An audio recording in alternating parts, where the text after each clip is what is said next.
Hello viewers হয় আজিৰ এখন আপুনি ভিডিঅ'ৰ টাইটেল আৰু থাম্বনেল দেখি নিশ্চয় হয়তো গম পাইছে বা আপুনি যদি এজন ষ্টুডেণ্ট হয় তেন্তে আজিৰ এখন ভিডিঅ'ত আপুনি যদি ক্লিক কৰিছে তেন্তে নিশ্চয় আপোনাৰ পাৰ্মানেণ্ট ৰেচিডেন্ট সাৰ্টিফিকেট আপোনাৰ প্ৰয়োজন হৈছে হয় যাক আমি পিআৰসি সাৰ্টিফিকেট বুলি কওঁ পিআৰসি সাৰ্টিফিকেটৰ ফুল ফৰ্ম হৈছে পাৰ্মানেণ্ট ৰেচিডেন্ট অফ সাৰ্টিফিকেট এই সাৰ্টিফিকেটখনৰ প্ৰয়োজন আপোনাৰ প্ৰতিটো ষ্টুডেণ্টৰ প্ৰয়োজন হয় এডমিশ্যনৰ ক্ষেত্ৰত হয় পিআৰসি সাৰ্টিফিকেটৰ বাবে আপুনি অনলাইন আবেদন কৰিব পাৰিব তো কেনেকৈ আপুনি অনলাইন আবেদন কৰিব আৰু কি কি ডকুমেন্টছৰ আপোনাৰ প্ৰয়োজন হ'ব বা আপোনাৰ কিমান টকা ফিজ অনলাইন পেমেন্ট কৰিব লাগিব সো গোটেইখিনি আমি আলোচনা কৰিম আপুনি যদি আপোনাৰ মোবাইল স্মাৰ্টফোন যদি আছে তেন্তে আপুনি ঘৰতে বহি পেলাই আপুনি অনলাইন পিআৰসি এপ্লাই কৰিব পাৰিব হয় অনলাইন পিআৰসি আপুনি এপ্লাই কৰিব পাৰিব ঘৰতে বহি পেলাই সো কেনেকৈ ব্লগ আজি এইখন ভিডিঅ' মই আৰম্ভ কৰিম হয় এতিয়া আপুনি চাইছে মোৰ ডেস্কটপ স্ক্ৰীনখন তাৰ আগতে মই দুটামান কথা আপোনালোকক কৈ দি দিওঁ আপুনি যদি এজন CSC ভিএলই হয়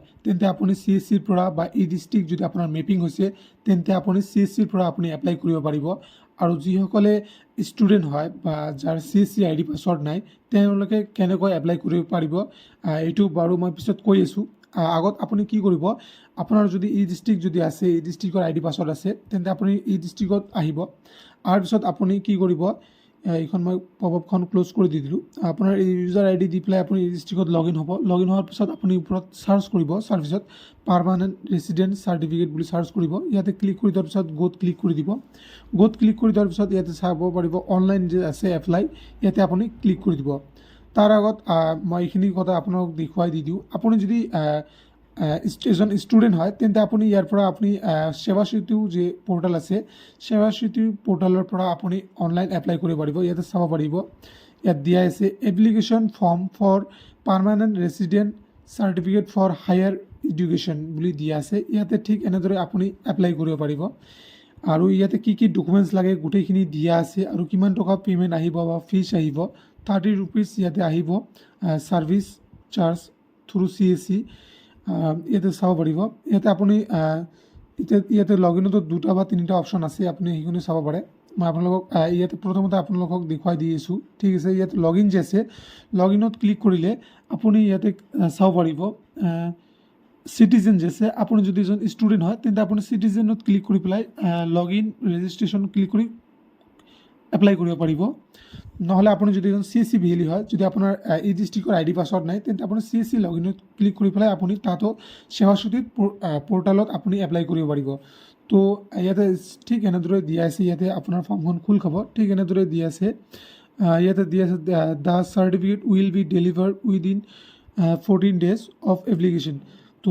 এপ্লাই কৰাৰ পিছত 14 দিন মানৰ পিছত আপোনাৰ সাৰ্টিফিকেটখন পাব বা ৰিচিভ হ'ব ইয়াতে ঠিক এনেদৰে এপ্লাই ডিটেইলছ ইয়াতে দিয়া আছে ইয়াতে ঠিক এনেদৰে আপুনি অনলাইন এপ্লাই কৰিব পাৰিব সেৱা সেতু পোৰ্টেলত গৈ পেলাই মই ইয়াতে ঠিক এনেদৰে এপ্লাই কৰি যাম ইয়াতে অনলাইনত ক্লিক কৰি দি দিলোঁ দি দিয়াৰ পিছত নিশ্চয় ছাবমিট অনলাইন যে আছে মই এই ডিস্ট্ৰিক্টৰ পৰা কৰি আছোঁ এই ডিস্ট্ৰিক্টত অহাৰ পিছত এনেকুৱা এখন ডাছবৰ্ড খোল খাব এপ্লিকেশ্যন ফৰ্ম এইখন হয় ঠিক আছে ওপৰত আপুনি চাব পাৰিব application form for permanent resident certificate of higher education বুলি দিয়া আছে আৰু যিসকলৰ CSC আইডি এই ডিস্ট্ৰিক্টৰ লগত মেপিং হৈছে ইয়াতে চাব পাৰিব CSC ইউজাৰ আইডি ইয়াতে ওপৰত দিয়া আছে ইয়াতে এপ্লিকেশ্যন নেম যাৰ আপুনি এপ্লাই কৰিব যিজন ষ্টুডেণ্টৰ আপুনি এপ্লাই কৰিব তাৰ নামটো ইয়াতে টাইপ কৰি দিব আধাৰ কাৰ্ডত যিটো নাম আছে সেম টু সেম ইয়াতে আপুনি টাইপ কৰি দি দিব তাৰপিছত ইয়াতে ডেট অফ বাৰ্থ যে আছে আপুনি ইয়াতে ডেট অফ বাৰ্থটো টাইপ কৰি দিব তাৰপিছত নিশ্চয় মোবাইল নম্বৰ আছে যে মোবাইল নম্বৰটো দি দিব তাৰপিছত পাছপোৰ্ট এইটো নালাগে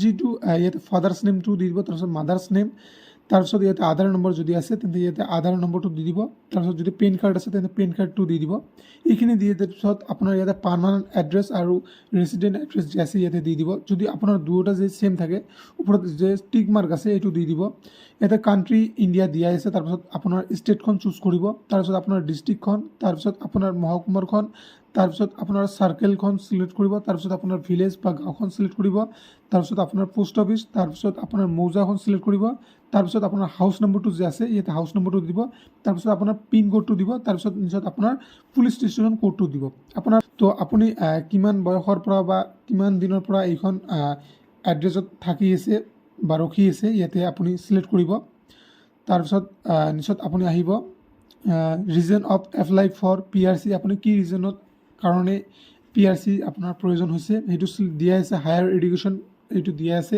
এইটোৱে থাকিব। তাৰপিছত ইয়াতে আপোনাৰ দিয়া আছে যে name of the institution higher study last. ইয়াতে আপুনি দিয়া আছে আপুনি লাষ্ট কোনটো স্কুলৰ পৰা আপুনি পাছ কৰিছে বা শিক্ষা গ্ৰহণ কৰিছে, এইটো স্কুলৰ নাম বা কলেজৰ নাম বা ইউনিভাৰ্চিটিৰ নাম দি দিব। দি দিয়াৰ পিছত আপোনাৰ নামত যদি কোনো কেছ যদি থাকে তেন্তে ইয়াতে য়েছ দিব, যদি নাথাকে তেন্তে ন' কৰি দিব। তাৰপিছত ইয়াতে আপুনি আপোনাৰ ডকুমেণ্টছ ইয়াতে আপলোড কৰিব লাগিব। পাছপোৰ্ট চাইজ ফটো যে আছে ইয়াতে ফটোজ আপলোড দি দিব। তাৰপিছত ইয়াতে আপোনাৰ লেণ্ড ৰচিদ বা খাজনা ৰচিদ যে আছে ইয়াতে আপলোড দি দিব। তাৰপিছত আপোনাৰ photo of India passport of certificate যে দি আছে, NRC যে আছে আপোনাৰ NRC ড্ৰাফ্টটো ইয়াতে আপলোড কৰি দিব পাৰিব। আৰু তাৰপিছত ইয়াতে আপোনাৰ 50 বছৰীয়া যিকোনো আপোনাৰ ভোটাৰ তালিকাৰ যে আছে সেইটো আপুনি ইয়াতে আপলোড কৰি দি দিব পাৰিব। আপোনাৰ মাকৰ বা দেউতাকৰ বা দাদা বা দাদীৰ সেইটো দিব পাৰিব। 6 নম্বৰ দিয়া আছে বাৰ্থ অফ চাৰ্টিফিকেট যে আছে আপোনাৰ ইয়াতে দিব পাৰিব। তাৰপিছত ইয়াতে copy of HSLC certificate, admit card ইয়াতে আপোনাৰ আপলোড কৰিব লাগিব 7 নম্বৰত। 8 নম্বৰত দিয়া আছে photo of the PRC any member, আপোনাৰ পৰিয়ালৰ যিকোনো এজনৰ মেম্বাৰৰ বা পৰিয়াল সদস্য যদি PRC আগৰ পৰা আছে তেন্তে ইয়াতে আপলোড কৰি দি দিব পাৰে। ইয়াতে আপোনাৰ ইমপ্লয়মেণ্ট আপোনাৰ যদি এক্সচেঞ্জ কাৰ্ড যদি আছে তেন্তে দি দিব পাৰে, যদি নাই তেন্তে ইয়াতে নিদিলে একো কথা নাই। ইয়াতে যে তাৰপিছত দিয়া আছে আপলোড স্কেন কপি যে আছে ফৰ্মখন যে আছে PRC ফৰ্মখন, এই ফৰ্মখন আপোনাৰ প্ৰিণ্ট আউট কৰিব লাগিব। প্ৰিণ্ট আউট কৰি পেলাই আপুনি ফিল আপ কৰিব। ফিল আপ কৰাৰ পিছত আপুনি স্কেন কৰিব। স্কেন কৰাৰ পিছতহে আপুনি এইখন ইয়াতে আপলোড দিব লাগিব। ঠিক আছে, এইখন যদি আপুনি ডাউনলোড কৰিব নোৱাৰে মই এইখন ভিডিঅ'ৰ ডিছক্ৰিপশ্যনত বাৰু লিংকখন দি দিম, আপুনি তাত গৈ ক্লিক কৰি পেলাই এই PDF ফৰ্মখন আপুনি ডাউনলোড কৰিব পাৰিব। ডাউনলোড কৰাৰ পিছত আপুনি ফৰ্মখন ফিল আপ কৰিব। ফিল আপ কৰি পেলাই আপুনি ইয়াতে আপলোড দি দিব। তাৰপিছত 11 নম্বৰত দিয়া আছে ইয়াতে এড্ৰেছ প্ৰুফ আপোনাৰ দি দিব, বা আপোনাৰ যদি নাথাকে তেন্তে আপোনাৰ দেউতাকক দি দিব। তাৰপিছত ইয়াতে কিমানখিনি পেজ আছে ইয়াতে চিলেকশ্যন কৰিব। তাৰপিছত কেপচাৰ কোড দি দিয়াৰ পিছত আপুনি পে'মেণ্ট অপশ্যনত আহিব। ছাবমিটত ক্লিক কৰি দিয়াৰ পিছত আপোনাৰ পে'মেণ্ট অপশ্যনটো খোল খাব। তো ইয়াতে আপোনাৰ যদি CSC আইডিৰ লগত যদি মেপিং আছে তেন্তে অট'মেটিকলি আপোনাৰ CSC ৱালেটলৈ ৰিডাইৰেক্ট কৰিব। তাৰপিছত আপোনাৰ CSC আইডি চাব পাৰিব। ইয়াতে আপোনাৰ CSC পাছৱৰ্ডটো দি দিব। CSC পাছৱৰ্ডটো দি দিয়াৰ পিছত আপোনাৰ পিছত ভেলিডেট যে আছে ভেলিডেটত ক্লিক কৰি দিব। তাৰপিছত আপোনাৰ CSC ৱালেট পিন যিটো আছে ইয়াতে ৱালেট পিনটো দি দিব। আপুনি ইয়াতে চাব পাৰে আমাৰ কিমান টকা কাটি আছে। ঠিক আছে বাৰু, ইয়াতে পে'ত ক্লিক কৰি দিলোঁ। পে'ত ক্লিক কৰি দিয়াৰ পিছত ইয়াতে পে'মেণ্ট ছাকচেছফুল ইয়াতে দিয়া আছে, প্লিজ ৱেইট। ইয়াতে অলপ টাইম আপুনি ৱেইট কৰিব। ৱেইট কৰাৰ পিছত আপোনাৰ ডেচবৰ্ডখন খোল খাব, বা আপোনাৰ PRCৰ যে এপ্লাই কৰিলোঁ ইয়াৰ এপ্লিকেশ্যন নাম্বাৰখন বা এনৰলমেণ্ট নাম্বাৰখন ইয়াতে আহিব। অহাৰ পিছত এনেকৈ ঠিক হোৱাইট হৈ আছে, এইটো অলপ টাইম লাগিব হয়তো। এইটো চাব পাৰে আপুনি আমাৰ এপ্লিকেশ্যন নাম্বাৰখন ফাইনেলি হৈ গ'ল। ঠিক এনেদৰে আপোনাৰ এখন এপ্লিকেশ্যন নম্বৰ খোল খাব। নিশ্চয় আপোনাৰ যদি এজন CSC ভেলি হয় নিশ্চয় আপোনাৰ CSC আইডিটো চাব পাৰিব। ঠিক এনেদৰে আপুনি সেৱা সেতু পৰ্টেলত গৈ পেলাই আপুনি অনলাইন এপ্লাই কৰিব পাৰিব। মই এইখিনি কি কৰিম, এইখন প্ৰিণ্ট আউট কৰি দি দিম, নহ'লে মই ইয়াতে PDF ছেভ কৰি আছোঁ। ঠিক এনেদৰে আপুনি আপোনাৰ কাষ্টমাৰক বা আপুনি যদি নিজে এপ্লাই কৰি আছে তেন্তে ঠিক এনেদৰে আপুনি কৰিব পাৰিব। সেৱা সেতু বা আপুনি যদি এজন CSC ভেলি হয়, মই আকৌ কৈ আছোঁ, আপুনি যদি এজন CSC ভেলি হয় তেন্তে আপুনি কি কৰিব, আপোনাৰ ডিষ্ট্ৰিক্ট পৰ্টেলৰ পৰা আপুনি ৰেজিষ্ট্ৰেশ্যন কৰিব। 2 দিন বা 3 দিনৰ পিছত আপোনাৰ এইখন এপ্ৰুভ হৈ যায়। তো কেনেকৈ আপুনি তাৰপিছত ষ্টেটাছটো চেক কৰিব, এইখন মই PDF ছেভ কৰাৰ পিছত আপোনাক দেখুৱাই দি আছোঁ। ৰাখি দিয়াৰ পিছত ইয়াতে অ'কেত ক্লিক কৰি দিব।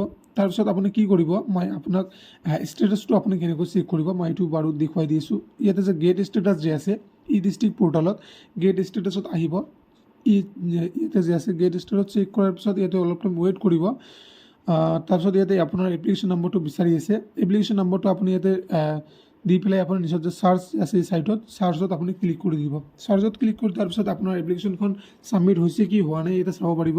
আমাৰ ইয়ৰ এপ্লিকেশ্যন ৰিচিভ এট ডিপাৰ্টমেণ্ট যে আছে ইয়াতে হৈ গৈছে। আমাৰ এপ্লিকেশ্যনখন অলৰেডি ছাবমিট হৈ গৈছে। ইয়াতে ডিপাৰ্টমেণ্টত ভেৰিফিকেশ্যন হ'ব, তাৰপিছতহে এপ্ৰুভ হ'ব।